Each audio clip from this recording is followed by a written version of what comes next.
Ah, começou. Grande mestre Akita, saudade do senhor. Opa, tudo bem com você? Cara, que cara boa, bom te ver. Bom te ver. Pô, pena que a gente só se vê assim, por hangout, que vergonha. Ainda bem que tem Hangout.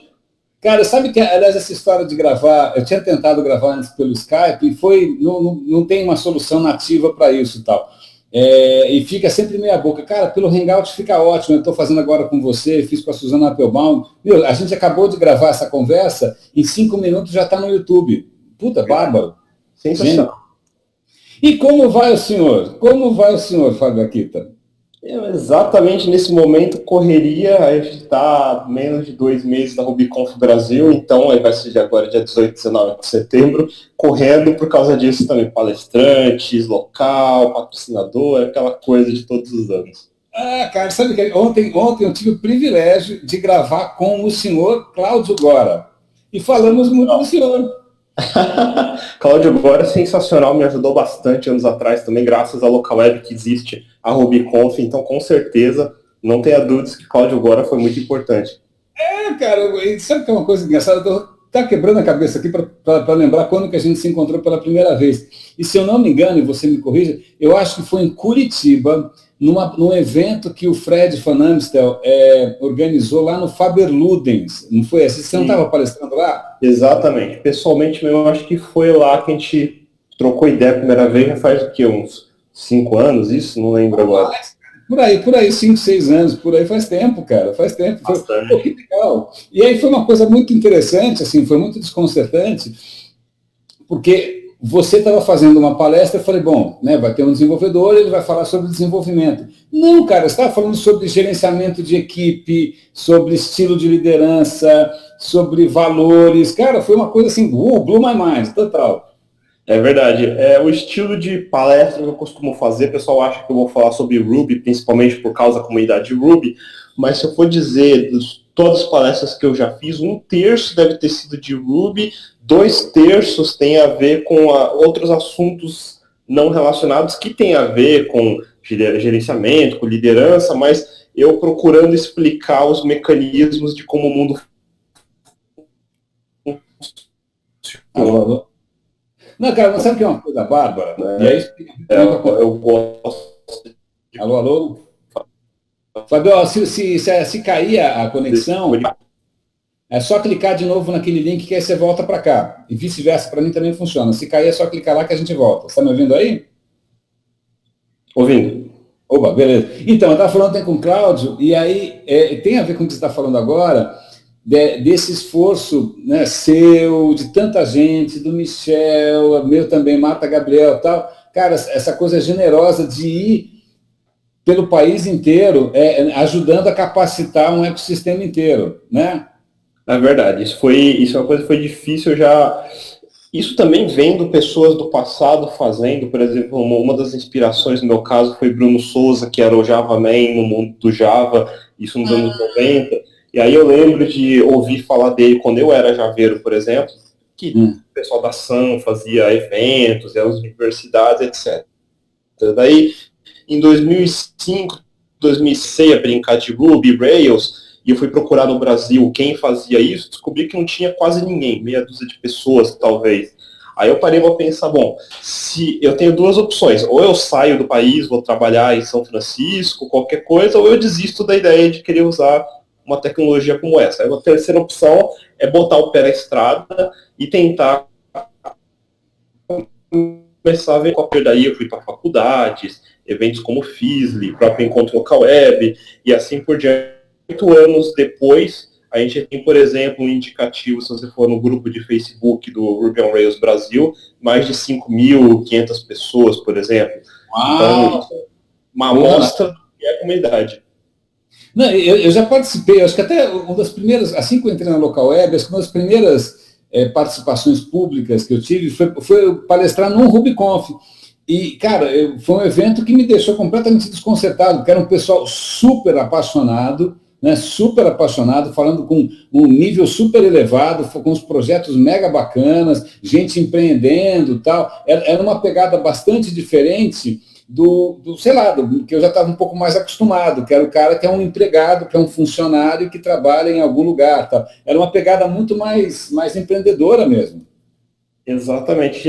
E o grande motivo disso é que diferente, e eu não nem dizendo se é bom ou pior, mas, por exemplo, comunidades como da própria Google, mesmo Apple, Microsoft, você vai numa WWDC, ou se você vai numa MSDN, qualquer coisa do tipo, a gente está falando de uma comunidade que tem uma nave-mãe grande, poderosa, como um Google, por exemplo, que dita como as coisas vão acontecer, qual a próxima versão, que ferramentas você deveria usar, e assim por diante. A comunidade Rails não tinha isso, ele não tinha uma nave-mãe, mas era uma comunidade voltada para o mundo de startups, e aí você querendo fazer startups com uma tecnologia nova, que não tem dinheiro e nem ninguém apoiando, você tem que criar suas próprias soluções, e a partir daí a gente começou GitHub, várias outras ferramentas desse ecossistema que passaram a fazer parte do ecossistema de outras linguagens também. GitHub acho que é o maior exemplo de todos, porque agora literalmente todo o código-fonte do mundo está nesse lugar que nasce esse ecossistema Ruby.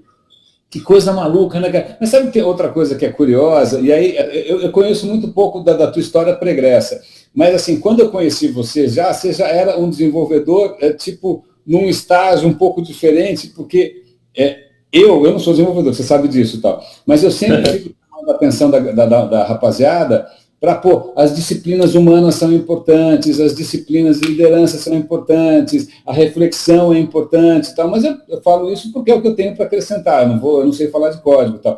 E você é um desenvolvedor que já tem esse nível de preocupação com o negócio, preocupação... Cara, como é que você chegou nesse mix? Isso para mim é muito, muito intrigante. Como é que você chegou nesse balanço aí? Tá, vamos lá.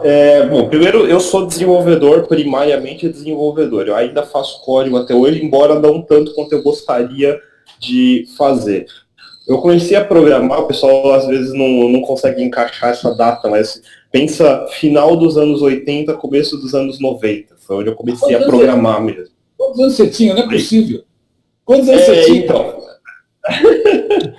Então, eu já fazia freelance em 1990, 90, 91. Então, aí você vai olhar, por exemplo, nessa história, resumindo, para não me alargar demais, porque a gente vai estar falando de quase 20 anos de desenvolvimento, algumas coisas foram interessantes. Por exemplo, eu gosto muito de Ruby, por exemplo, hoje, mas não é a linguagem que eu sei que eu vou ficar os próximos 20 anos necessariamente fazendo, porque eu já vi outras linguagens nascendo e caindo, nascendo e caindo. Aconteceu já pelo menos algumas vezes durante a minha carreira. Então, uma das coisas importantes para mim é que eu preciso ser aberto à programação, não a uma ferramenta. É uma das coisas que eu evangelizo o tempo todo. Na própria RubyConf que a gente vai ter agora, é um evento que não é só de Ruby. Eu estou abrindo espaço para outras novas linguagens, não porque eu quero ser bonzinho com essa, porque eu sou um programador tem que saber. Então, em 2009, por exemplo, eu já vi Node.js, a gente já tinha uma palestra de Node.js, porque um rubista sabe usar Node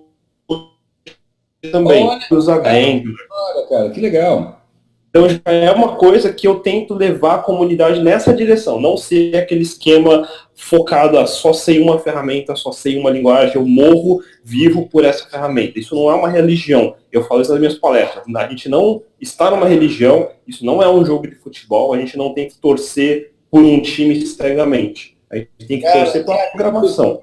Que alívio eu vi isso, porque uma coisa que me espantou, porque eu fui trabalhando meio, vira-lata, para lá e para cá, em um monte de lugar. Tal. É a primeira vez que quando eu fui parar na Microsoft, aí eu descobri que, para muita gente, essa era uma questão religiosa mesmo. Né? Tem gente que é 100% X, 100% Y, um odeia o outro, vai sair briga de pedra.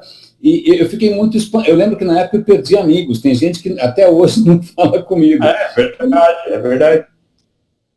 Mas, por exemplo, eu fui, antes de ser um rubista, um programador Java, programador .NET, programador PHP, JavaScript desde que nasceu. Eu vi o primeiro browser sair, eu fui webmaster, eu fui web designer, entre aspas, usei todo tipo de ferramenta possível.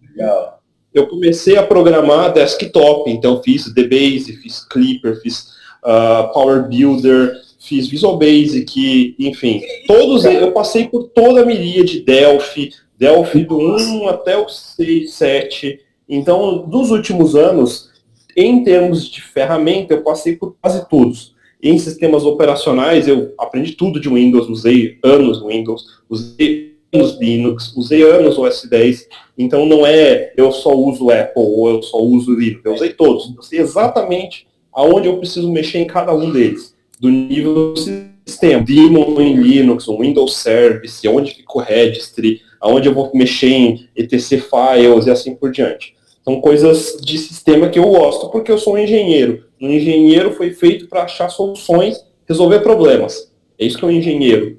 Qual é a tua formação, Kita? Minha formação não é formal. Eu comecei o USP em 1995, Ciências da Computação. Eu não cheguei a terminar, porque aí começa a minha carreira.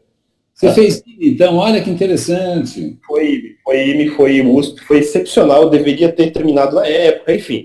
Mas aí foi bem no momento onde começou a primeira geração de startups no Brasil, foi no final dos anos 90, então aí eu já comecei a pegar ali o embalo com a primeira geração de .coms, as .coms, então eu estava inserido muito nesse, comecei logo em agências. Então eu conheci, por exemplo, você falou com o Bruno Mosconi, Fernando Alfen. Eu trabalhei com esse pessoal todo também nessa época, FNASCA, Alma PVDO. Eu não sabia. Em 99, se eu não me engano. Por um curto período, Mosconi foi meu chefe. Então até hoje a gente conversa. Que legal. Bruno Mosconi foi uma grande inspiração, porque se eu não me engano, foi Bruno Mosconi que mencionou Ruby pela primeira vez, por exemplo. Ele me fez aprender Python naquela época que todo mundo estava fazendo só PHP, por exemplo. Então ali foi uma das coisas que já ajudou a abrir minha mente. Eu vi que isso, por isso que eu tento seguir o mesmo exemplo agora.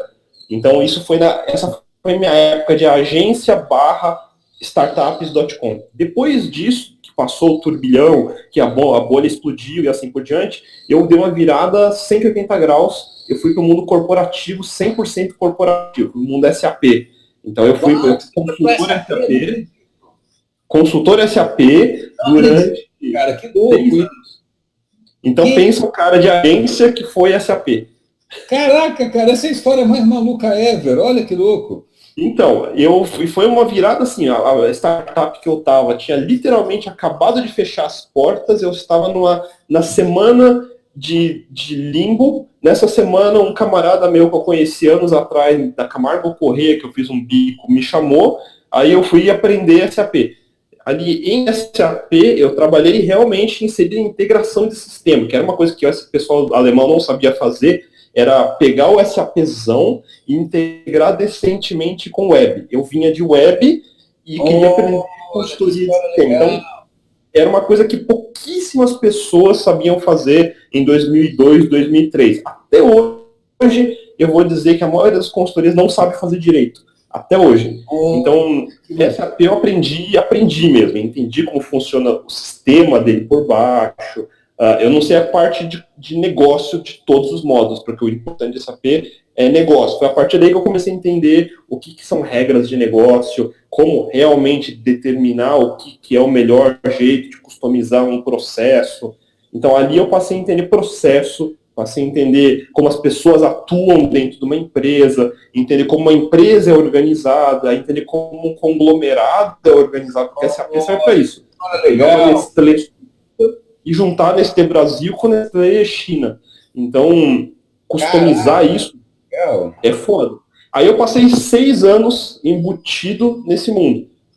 Depois de 6 anos embutido nesse mundo, eu participei de cases interessantes que eu menciono até hoje, que foi o merge da Vivo e o merge da Claro. Eu estava nos dois. Foi quando no olho do furacão. Celular juntou com todo mundo, quando o BCP juntou com todo mundo, virou Claro, a gente estava no projeto que unificou todas as 7 telecoms em uma. Então pensa que foi um projeto complicado. Milhões de consultorias juntas, aquela de sangue na parede. Sangue na parede. A partir daí você aprende como torturar um projeto até ele sair. Então, aí, a partir de um projeto como SAP, você parte e pensa, bom, projeto de SAP nível de dificuldade 100. Projeto de agência nível de dificuldade 1. Aí a gente trabalha com os outros no meio do caminho. Aqui não é tão difícil assim. Eu voltei a entrar nesse ritmo de open source de novo, conheci o Ruby on Rails, e o Ruby on Rails me direcionou de volta para o mundo mais desenvolvimento, e aí, por coincidência, começou essa segunda onda de startups no Brasil, que foi a partir de 2006, 2007, principalmente, e aí engatou mais rápido. No mundo todo começou uma nova onda de startups, e isso acelerou o Ruby on Rails para desenvolvimento de produtos e assim por diante. Então, isso ajudou muito, porque aí, em paralelo, juntou também o surgimento do iPhone. O surgimento do iPhone leva fortemente a HTML5, web responsiva, desenvolvimento mobile, integração de sistemas mobile, back-end e front-end, e aí toda a evolução de ferramentas que você tem hoje, que chega em Angular, React, Node,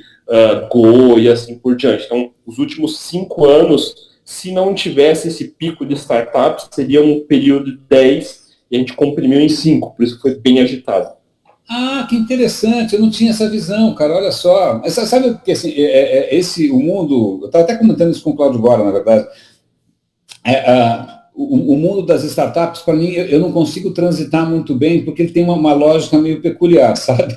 Então, né, você tem que ter um certo, sei lá, pulmão, estômago, fígado, seja lá o que for, ou retaguarda, ou não sei o que você tem que ter, mas é alguma coisa que eu não tenho, porque eu não costumo sobreviver muito bem. Uma das últimas vezes que a gente trabalhou junto foi justamente você estava ajudando a levantar uma startup em que eu estava trabalhando. Né? É verdade, exatamente. E essa dinâmica de startup... Oi? Conta. Essa dinâmica de startup, isso é outra coisa que eu também palestro sobre isso. Eu falo sobre inovação. Todo mundo gosta de falar de inovação. Se for resumir em 2 segundos, porque startup é muito ligado com a ideia de eu preciso inovar. Preciso inovar não quer dizer preciso fazer... eu falo muito sobre, por exemplo, Airbnb. Airbnb é encontrar locais para você alugar rapidamente. Aí alguém pega a ideia de Airbnb e fala assim, pô, fazer qualquer coisa, alguma coisa do tipo. E aí vira a Airbnbização das coisas. Ou então você querer uberizar as coisas, fazer tudo, em vez de encontrar só um táxi, porque não encontrar um outro serviço qualquer. Então você uberiza. Isso não é inovação. Isso é simplesmente o que a gente chama de copycat. Você copia uma ideia, muda um pouquinho e eu não chamo isso de inovação. Inovação, para mim, tem um outro detalhe. O pessoal pensa também que para inovar, você precisa de investimento. O cara chega, bate na porta do investidor, nessas feiras de investimento, em todos esses conglomerados de startup, com o objetivo de chegar com um PowerPoint e convencer alguém a abrir o bolso e dar dinheiro. Porque sem esse dinheiro eu não posso inovar. Essa que é a grande noção. Então tem essas duas noções no mundo de startup, de inovação e de investimento, que uma leva a outra. E eu digo ao contrário. Restrições é o que leva à inovação, porque inovação é tornar o que é impossível ontem possível hoje. Porque era impossível ontem porque é uma restrição. É a falta de dinheiro, é a falta de recursos, é a falta de pessoas, é a falta de tempo, é a falta de alguma coisa que pode levar à inovação. O que eu dou é o seguinte, imagina 1999, 98, você tinha a primeira leva de .com. Existia um site chamado kd.com.br. Você deve lembrar desse site. A gente das antigas. Pré-Google, pré-Apple. Como é que um KD funcionava, que era uma engine de procura? Era tipo um Yahoo. Você colocava lá uma palavra, achava um site, páginas amarelas. Hoje em dia, a gente que é desenvolvedor, mesmo quem não é desenvolvedor, de que existem tipos que ficam vasculhando a internet em banco de dados e algoritmos que é assim que a gente faria um KD hoje. Como é que era feito um KD ontem, com muito dinheiro? Como eu tenho muito dinheiro, para que eu vou gastar neurônio fazendo algoritmo? Eu contrato 100 mil estagiários e deixo eles manualmente conteúdo ali dentro. E era isso que acontecia. Você tinha uma equipe enorme de gente editando conteúdo, não fazendo algoritmo. mas porque você tinha muito dinheiro, não porque você tinha pouco. Quando você tem pouco dinheiro, você surge com o Google. Ah, que interessante, cara. Bem sacada essa história. Porque eu lembro, eu trabalhei no Yahoo, e o Yahoo, eu tinha bons colegas lá que tinham começado como surfistas. Surfistas eram os caras que atualizavam o diretório de busca do Yahoo e do Cadê e tal. Exatamente. Isso é impensável hoje em dia. Mas sabe, essa noção de startup é que é o problema. Não é um problema. Aí, desculpa, até só para resumir. Aí o que acontece? Para o investidor, esse mundo startup é interessante não pelas ideias que ele gera, é pelo interesse que ele gera. Por quê? Porque para um investidor, todo investidor sabe que o mundo funciona por estatística. Estatística significa um certo montante, onde basta que todos os outros 99% deram errado, é irrelevante. Eu só preciso de um Google para conseguir ter dinheiro. Então eu, enquanto investidor, quanto mais gente tiver trazendo ideia, trabalhando por conta própria, me apresentando coisas, melhor. Basta um Google que eu consiga fazer um IPO e todo o resto é custo perdido. Não importa. Ninguém está interessado, nenhum investidor está interessado na história. Engraçado. Isso para mim é um mundo meio bizarro, mas eu lembro que eu estava conversando com o Mário Almeida, ou com algum outro amigo desse que também é investidor e tal, e o cara falou, não, eu perco em 19 para ganhar em 1. Aí eu falei, é engraçado, é tão maluco, porque se você vem de um mundo um pouco mais, sei lá, menos Las Vegas, né, menos gambling, né, isso parece meio maluco. Fala, bom, então quer dizer que talvez eu esteja uma das 99 que vai afundar de qualquer maneira e tanto faz, né? É uma sensação meio estranha isso. E aí não só, e também alimenta, aí, o que é meio curioso, alimenta também uma coisa que, para mim, de novo, eu sou um pouco cagão e um pouco conservador com essa história de startups, alimenta uma efervescência que é meio artificial. Então você vai visitar gente que tem lá um troço, o cara já está cheio de puff colorido e tal, com uma ideia que, putz, você sabe que não vai dar certo, entendeu? O cara colocou dinheiro ali de qualquer maneira, aí você fala, uau! Né? Então, por isso que eu tenho uma certa estranheza, mas, whatever, né? Tem gente que gosta e está funcionando, paciência. Aqui tá Sam, você está aí? Alô, alô? Alô? Ô, cadê você? Cadê? Cadê aqui, tá Sam? Cadê você? Voltou, ele voltou. Deu uma soluçada, a internet soluçando. Sabe o que é engraçado? Eu trabalhava antes em TV, e em TV a gente falava que TV era feita com barbante de fita crepe, porque na verdade parece que tudo é sólido, mas é um bando de tapadeira, né? Realmente barbante de fita crepe. Mas a gente esquece o quanto a internet é frágil, né, cara? Basta um nozinho ali engasgar e já era.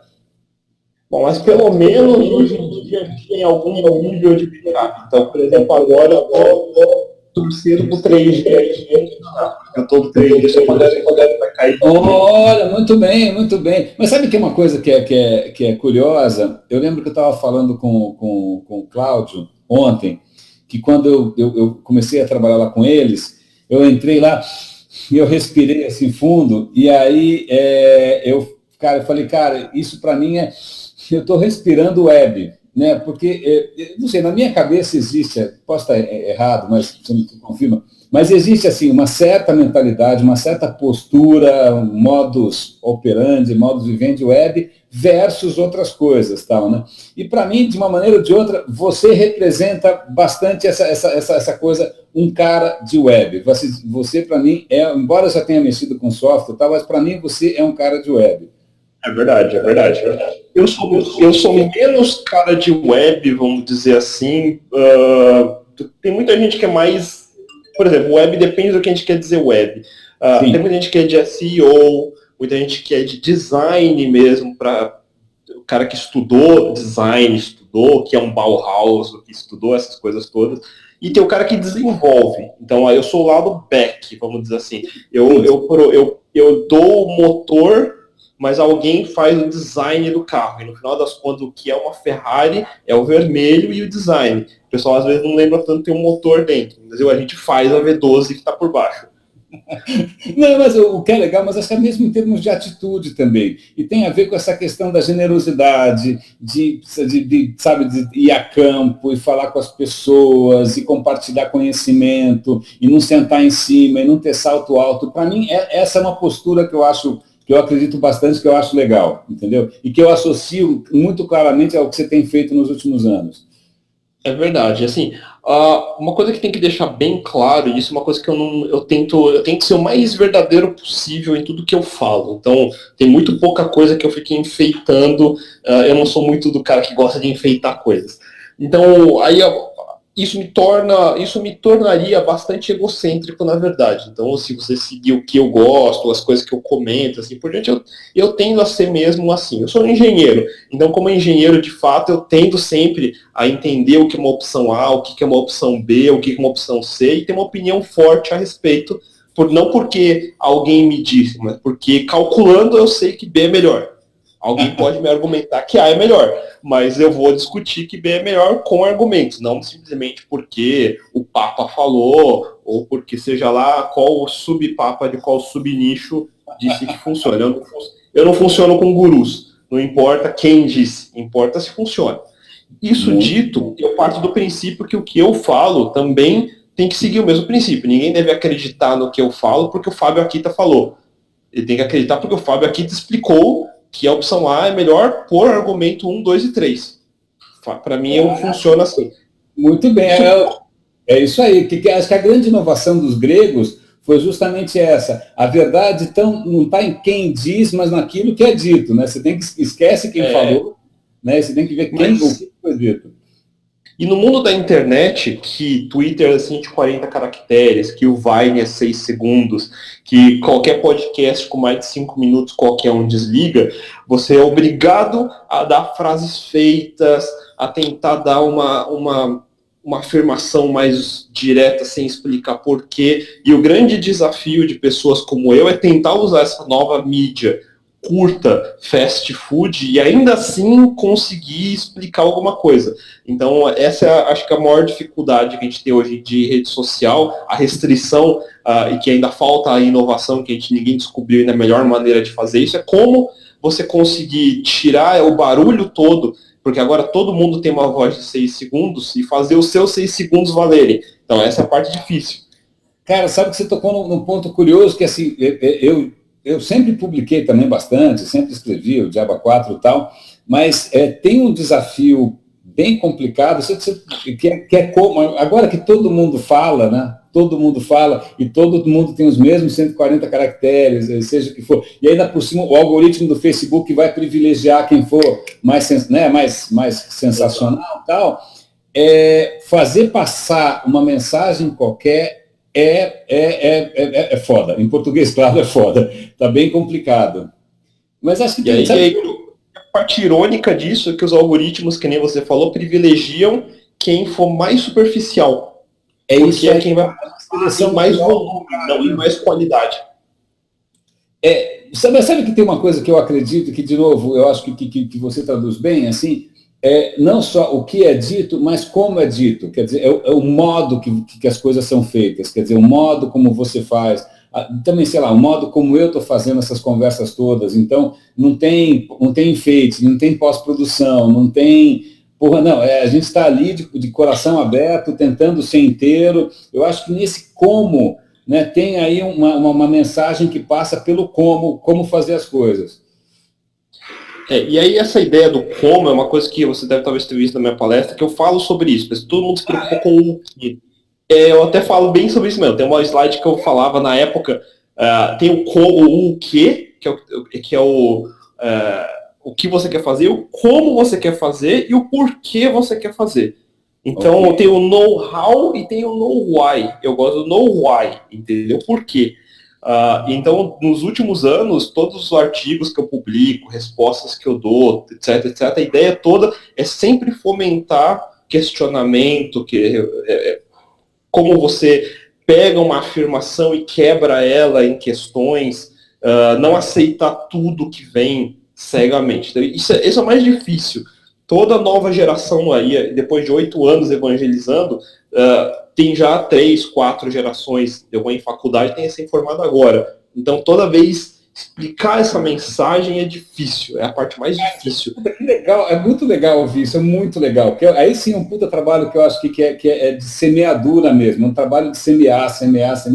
Porque o que eu vejo, ainda mais nos últimos anos, como tem sempre muita novidade, ninguém tem saco de acompanhar tal, tem uma demanda gigante por coisas prontas. Me ensina quais são os 10, não sei o que, do marketing digital, ou das tendências do não sei. Cara, o cara vai lá na frente, passa um monte de coisas arbitrárias, o que de repente não vão fazer sentido, ou que não são sustentáveis, e o cara bate palma e acha bonito e fala, vocês estão perguntando o que você falou, por quê? Para quê?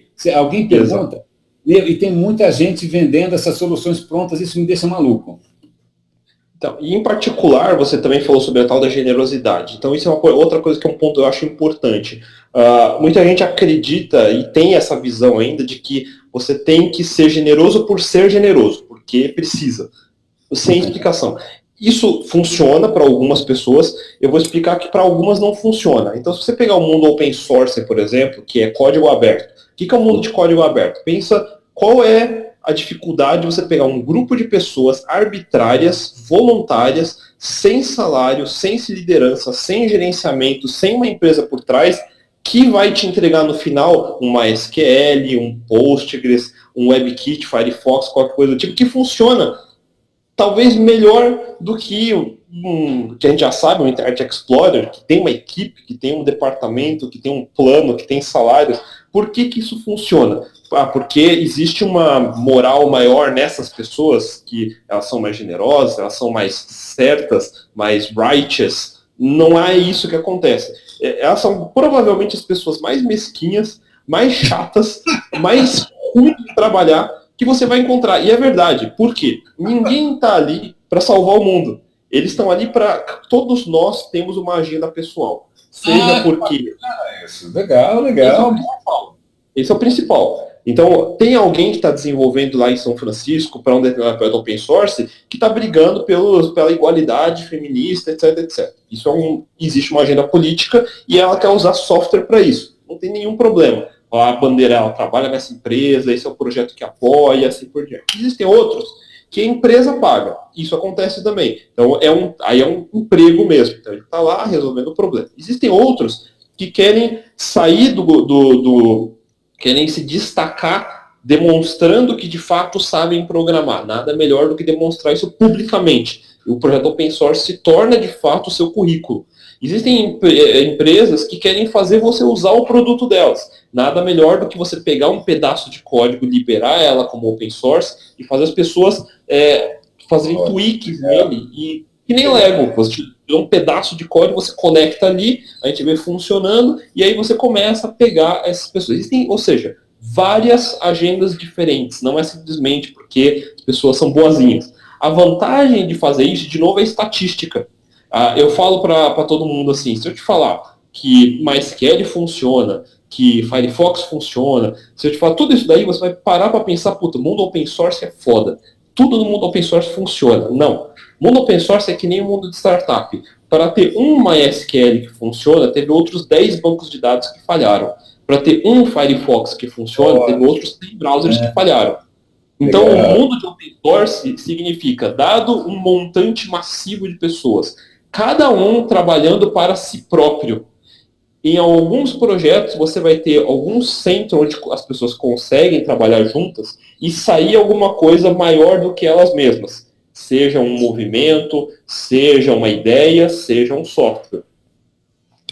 Cara, que bárbaro ouvir isso, bárbaro. Sabe, por duas razões. Primeiro, essa história de você resgatar que cada um tem sua própria motivação. Né? E aí a gente tem que entender qual é a motivação de cada um, e até quando você vai fazer um projeto colaborativo, como é que você, de alguma maneira, atende, né? Porque essa motivação...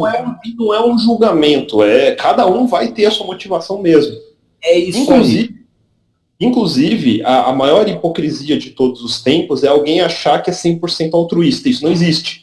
100% altruísta é você ajudar alguém que você odeia e que vai te odiar de volta. Se você está fazendo uma coisa por prazer próprio, você já ganhou o prazer próprio. Então você fez uma troca. Bom ponto. Adorei, cara, ótimo, ótimo. Me fez sair completamente fora do lugar comum. Adorei essa. É verdade, é verdade. Todo mundo tem uma agenda, não tem jeito. Não importa. E o importante é fazer. O importante é fazer. Faça por si próprio, mas faça. Essa que é a ideia. Just fucking do it, né? O cara é muito legal. E sabe que é outra coisa que é legal, que também está no teu discurso, que é bacana, é chamar a atenção para a moçada mais técnica de como pessoas funcionam, não só código, né? Não só, sei lá, máquina, mas como as pessoas funcionam, motivações, negócios, interesses. Chamar a atenção de novo para essa matéria-prima humana, acho do caralho, acho muito legal. Exato, porque desenvolvedor tem a mania de achar que eu sei que essa ferramenta é a melhor. Por que aquele desgraçado não entende que essa ferramenta é a melhor? Aí você fica...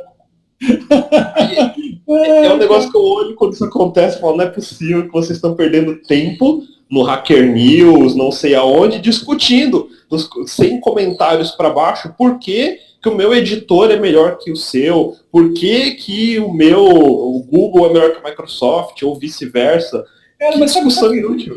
Eu tenho uma dúvida perene para o resto da vida, que é a seguinte, eu não sei se, né, o cara que não tem muito saco para as questões subjetivas, ele vai para uma carreira de exatas, ou se na hora que ele vai para uma carreira de exatas, ele perde qualquer sensibilidade para as questões subjetivas. Eu não sei se a própria academia faz isso, eu não sei o que é. Para mim é meio ovo à galinha, né? Porque é tão comum você encontrar o cara e falar, não, mas eu sou engenheiro, então eu não penso em nada disso, né? Eu vou pensar só na planilha Excel e pronto.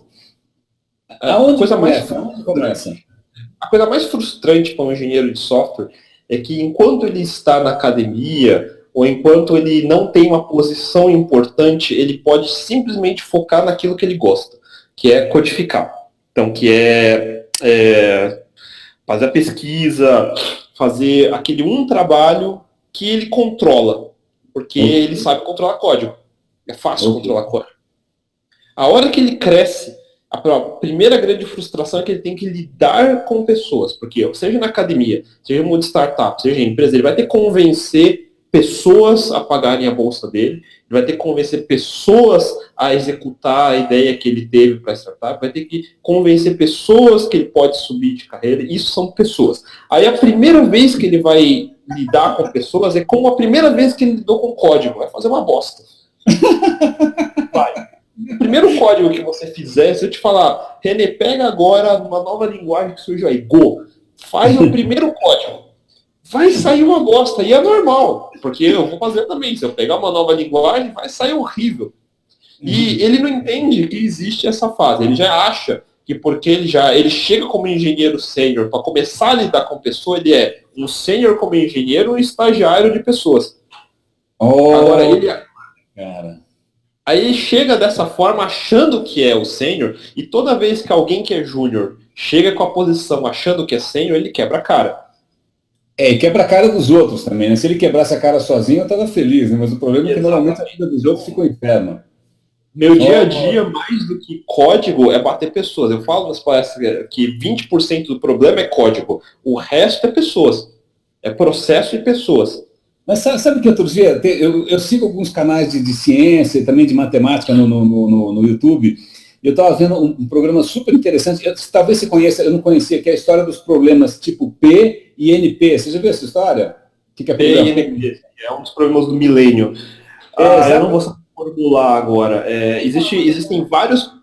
Eu que sou leigo, assim, existem problemas que você cria, sei lá, como é que eu otimizo uma coisa X? Aí você tem uma equação, você resolve a equação, resolveu. Como é que é sei lá, até para o próprio Google Maps, né? Como é que eu vou daqui até o Campo Belo onde você está? O Google Maps resolve. Né? Então, os problemas P são aqueles problemas polinomiais. Você consegue calcular uma solução num tempo razoável. Mas aí tem problemas que são tão complexos que não tem como você equacionar. E pior ainda, se você chegar numa solução, você não tem nem como demonstrar que ela é melhor que as outras, tal, né? Tipo, qual é a melhor maneira de xadrez? Qual é a melhor maneira de viver, né? E eu acho que as questões humanas em geral são NP, né? Não tem uma solução única para elas, não tem como computar. Isso tem a parte filosófica, a parte interessante é que filosofia deriva para mim sempre de matemática e física. É verdade, a gente só toma cuidado com as metáforas para a gente não ilustrar, como é que fala?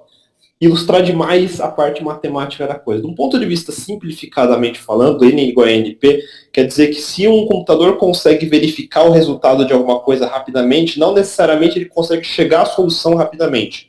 São coisas diferentes. Por exemplo, eu consigo verificar rapidamente que um certo número é par. Por exemplo, se eu pegar dois números pares, eu consigo verificar no final que o número par que o resultado é par, pelo menos. Mas é difícil se eu pegar um número, por exemplo, 256 vezes 1.400 e tanto e fazer a multiplicação. Sim. Então ele tem a ida é difícil, mas a checagem no final para ver se é mesmo não é tão difícil.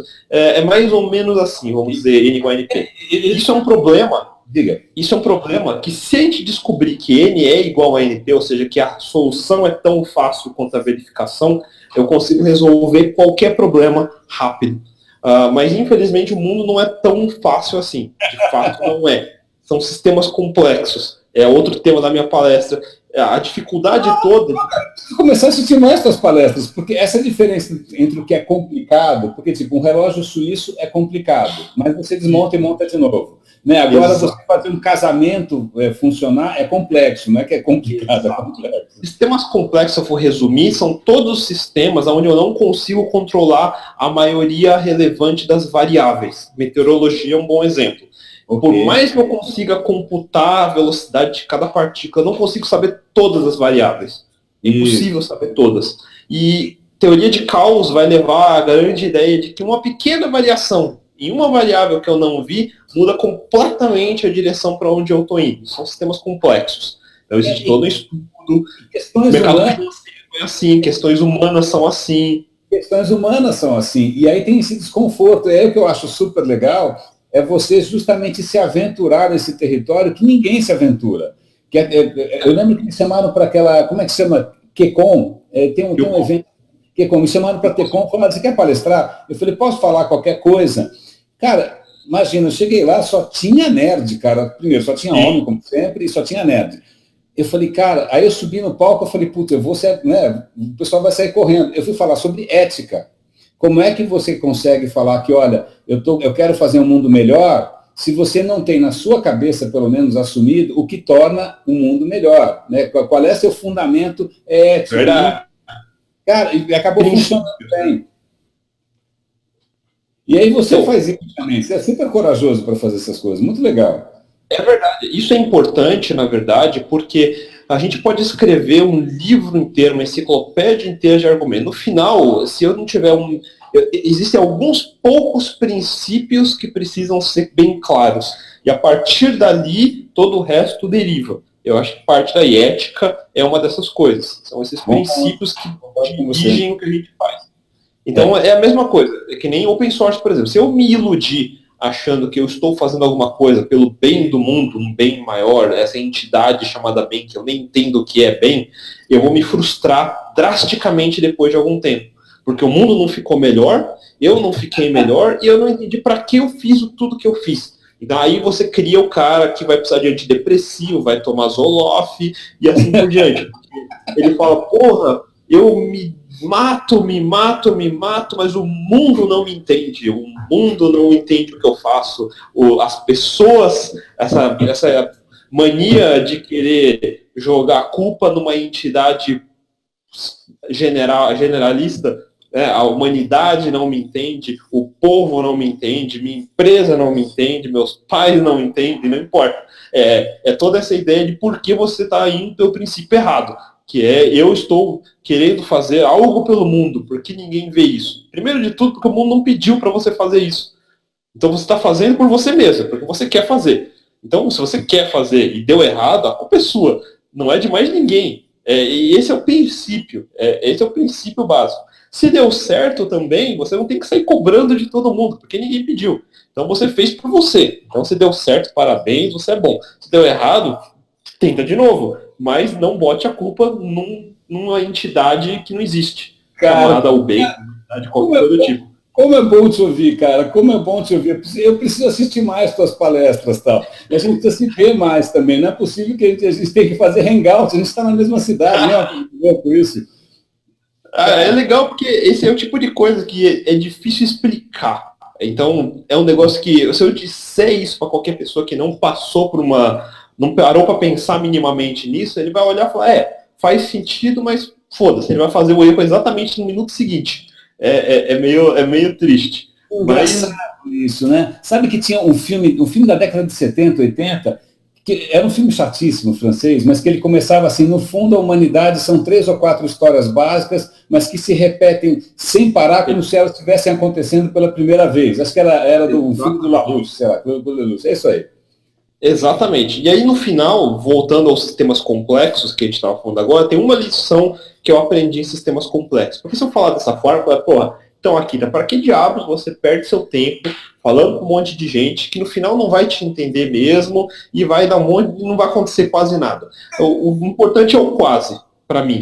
Porque é uma estatística. É uma estatística. Sempre. Se eu tiver uma sala com 500 pessoas, eu sei que só 5 talvez vão sair com alguma coisa útil do que eu acabei de falar. Minha prioridade não é salvar os 500, é salvar uma porcentagem dele. A frustração vem se você tentar salvar os 100%. Isso vale para projeto também. O erro de um projeto é o gerente querer salvar os 100%. Você tem que salvar os 80%. Os 80%. Os últimos 20%, talvez você não precise. Então, se você tentar salvar os 100%, você perde tudo. Se você tentar salvar parte, você salva parte. Esse que é o maior problema. Então, em startup, em investimento, em qualquer coisa assim, se eu tentar fazer um portfólio de investimento perfeito, onde todos performam, eu provavelmente vou ter uma bolha em mãos. Eu vou explodir. Sabe o que é engraçado, cara? Eu estava ouvindo você e eu lembrei, tem um cara que eu gosto muito que é o Henry Miller, que escreveu o Trópico de Capricórnio, etc. Eu acho o Henry Miller brilhante. E aí tem um livro que ele escreveu aos 80, se chama Dobrando os 80, se eu não me engano, são vários textos curtos. E aí tem uma hora que ele fala assim, o cara que quer mudar o mundo é um completo imbecil, porque não necessariamente o mundo quer ser mudado. Né? E aí, essa tua postura, que é uma postura, cara, de novo, de semeadura, cara, você está lançando sementes, nem todas vão dar certo, mas algumas vão dar. Né? E algumas vão mudar o que eu digo, aí é que tá. Que é a própria história da evolução, quer dizer, tem algumas mutações, aquelas vão florescer, outras talvez não, né? Então, deixe que 1000 flores floresçam, tal. É muito legal ouvir isso, isso é uma coisa muito fecunda, né? É uma visão muito fecunda. E aí, voltando até a origem de toda a história, então o Ruby para mim é interessante porque é a comunidade que permitiu que esse tipo de ideia se permeasse mais do que evangelizar a ferramenta. Então a discussão em torno desse tipo de filosofia, assim por diante, foi interessante nessa comunidade. Então, por isso que eu estou nela. Não porque o código é necessariamente melhor, porque ele é mais rápido, porque a ferramenta é mais bonita, ou qualquer coisa. Não, é porque ela proveu o espaço onde esse tipo de princípio funcionava. Então, é onde a gente está agora. É onde a gente tenta semear para outros ecossistemas da mesma forma. Cara, sabe que, olha, tem uma coisa engraçada aqui, que toda vez que eu encontro você, seja assim, num evento maior, ou seja, né, uma coisa mais pessoal, eu saio sempre com a sensação que eu saí maior do que eu entrei, né? Porque ainda bem imprevista, e que fala, cara, vou ter que pensar nisso bastante, cara. Porra, super te agradeço, com essa conversa eu vou sair daqui com a cabeça tique, funcionando sem parar. Muito legal. Adorei, cara, adorei. Eu gosto de falar, então é legal conversar. As pessoas às vezes querem ser muito rápidas, e aí voltamos de novo à ideia do mundo Twitter de 140 caracteres, todo mundo quer só. Eu estava conversando com outro brother, estava falando, não, você tinha que fazer uns teasers, você tinha que fazer uma edição dinâmica. Eu falei, não, eu não vou fazer uma edição dinâmica, eu vou colocar essa porra na íntegra, cara. As pessoas vão ter que assistir esse troço na íntegra. Se alguém quiser baixar isso, editar, fazer o que quiser, faz. Mas na boa, assim, a gente resgatar esse prazer da conversa uncut, né? Assim, que nem o MTV, como é que chamava o MTV? O acústico da MTV. Cara, tem que resgatar essa história, porque essa coisinha picotadinha, aí, parece que a vida virou um videoclipe, isso não tem graça, cara. É basicamente isso mesmo. E aí parece que a gente tá velho de falar isso, então o pessoal novo vai olhar e falar, pô, esses bando de velho, não entende. Você tá bonitão.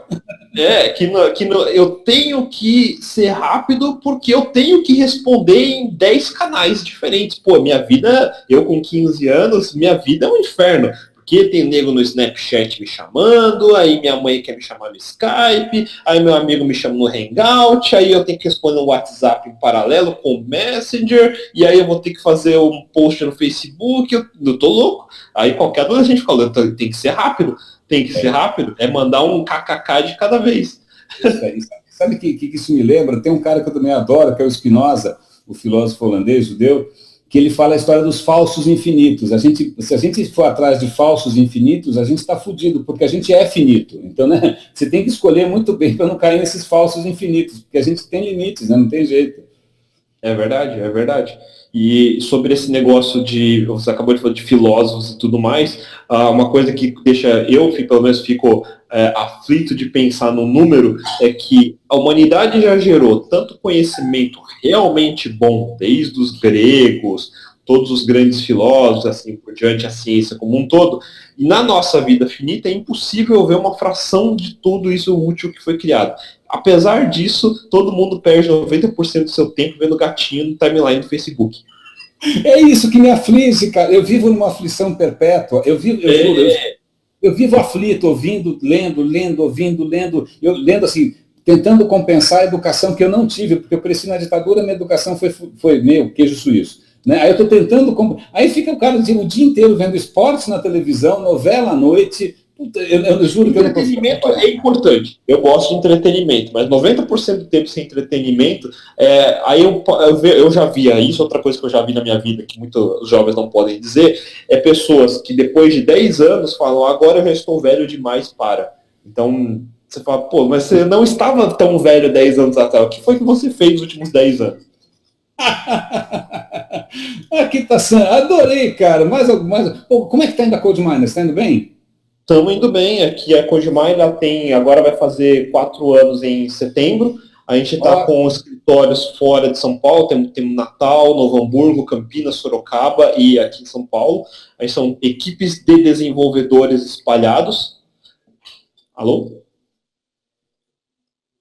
Alô? Alô? Você está aí? Estou aqui, está me ouvindo? Voltou.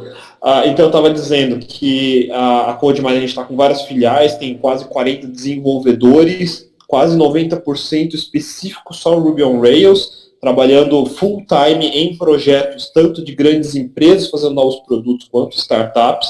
Então a gente trabalha num modelo que é exatamente dentro dessa filosofia que eu acabei de explicar. A gente não tenta salvar os 100%, a gente tenta salvar os 80%. O meu comercial é o primeiro cara que vai tentar cortar coisa, não entuchar mais coisa.